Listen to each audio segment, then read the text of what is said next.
Hello and welcome to my video game show that I have done. My name is Rory and I'm going to be telling you about my favourite games, what I played in the year 2016, which is the current year. What? Oh. What year is it then? Oh, I should have done this several days ago. Anyway, join me, won't you, on this walk down memory lane as we look back on the year's best games, what I have played and enjoyed, and then maybe comment and like and subscribe if you like them too. Or if you don't like them, please do it as well, because then Number 10, Overwatch! I was convinced Overwatch was the worst game of the year because it controlled like, and I am not afraid of being rude here, ass. Yes, it controlled like ass. Then I discovered I'd been playing it wrong by using a mousey keyboard and instead switched to a controller, aka the only way to play Overwatch, and now I love it. I also love that the game made a lot of sexual porn happen, which is brilliant for me because I'm not allowed to masturbate to real people in the house, but cartoons are okay. Fine by me, Overwatch. I'll overwatch you be a good game. Number 9, Skyrim! The Elder Scrolls Skyrim! Skyrim! Now that Skyrim Special Edition is out, you can buy the old one on an Xbox 360 for proper cheap, and that's why my $2 copy of the Elbow Scrolls Sky Thing is one of my games of the year. It has many good things in it, like a dragon. The only thing that holds it back is the fact that mods are paid on console. They didn't get rid of the paid mods. When I tried to install Dawnguard and Dragonborn, it demanded more money off me, and I've never been so insulted in my life. And also I didn't have that money because I owed Big Knuckles Findus $10 after I tried to teach his wife the clarinet. But I don't have a clarinet, so instead there were just many scorpions. So many scorpions.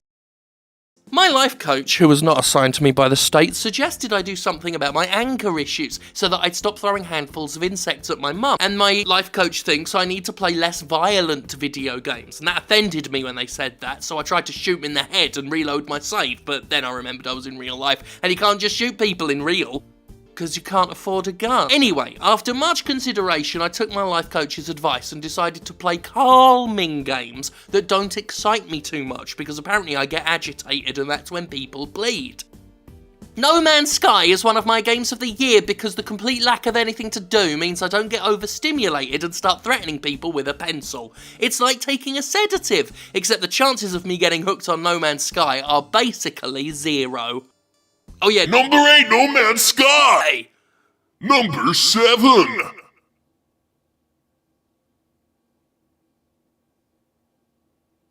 Watch Dogs 2!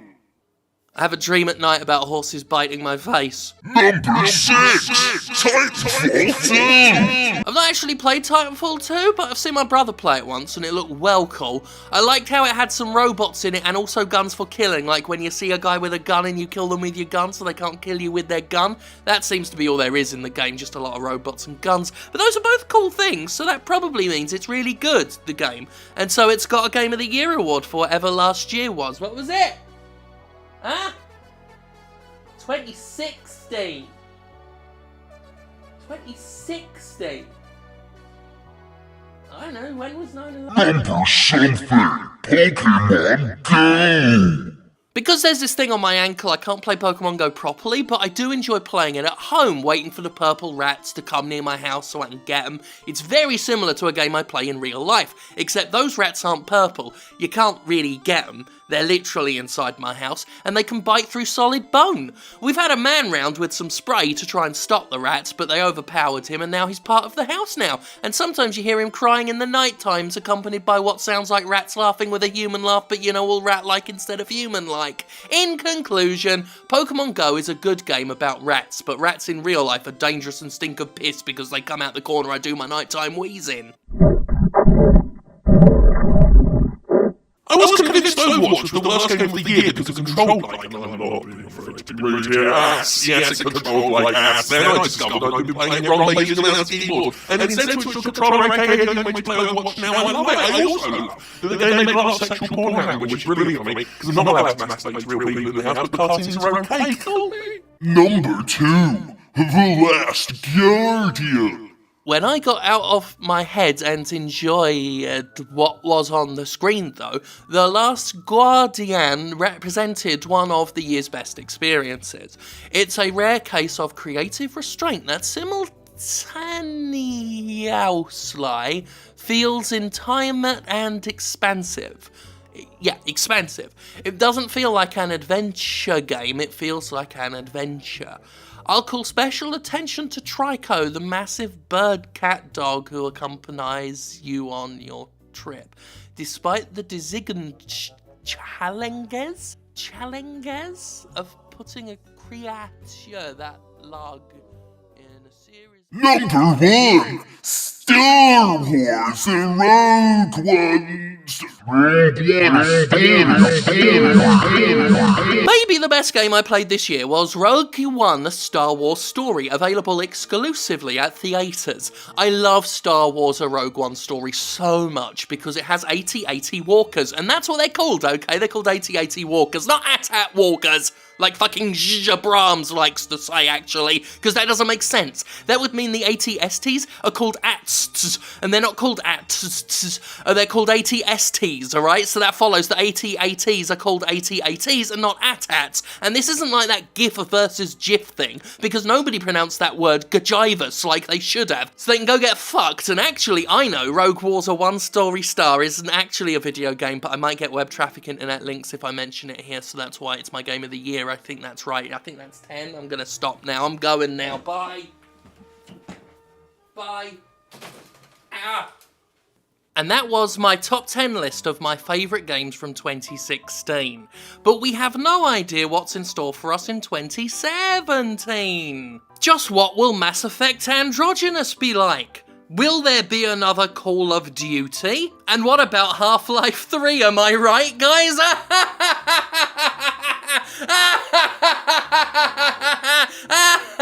Do you get it?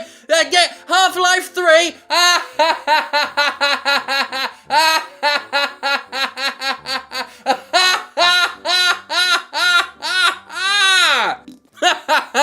Half-Life 3, hilarious classic. No, but really, 2016 has been quite a year. I think some politics happened. I don't know. I'm not allowed to watch the news because it gives me ideas about things that blow up. And also some sad stuff happened in 2016. I don't know. But I know people were upset at this year because 2016 was doing bad things. But that year is gone now, so we don't have to worry about it anymore, and nothing bad will happen. We just have a calendar on our office wall, which is a new calendar. It's got a new number on it, and you put that on your office wall if you're allowed near offices. I'm not allowed near offices because of what happened with me and that coffee maker that time. I didn't do it on purpose. The coffee maker asked for me to do some things, and so I performed the tasks that the coffee maker set forth before me with my pants down. And some people got upset, and some lawsuits were talked about, but that was all cleared off, and now I'm not allowed near buildings of any description, except my own, which I am also not allowed to leave.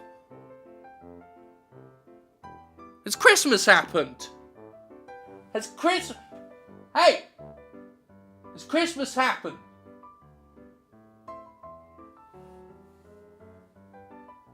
It'd be nice if the person I was speaking to was real. Like a friend. Like one of those. But they're not. Last Christmas I had was in the 90s. There was a jibber jabber who wouldn't stop screaming. You're supposed to shake them. I saw it on the telly. You shake them and they go whack, whack, whack, jibba jabba, jibba jabba. This one just yelled in constant pain. Jibba jabba, jibba jabba, jibba jabba. Other kids at school had their jibba jabs. I couldn't take mine to school because of the screaming and the things it would whisper in a child's ear that meant even a toddler understood the very concept of mortality. Jibba jabba, jibba jabba, jibba jabba. You know, I think I only picked a top 9 video games.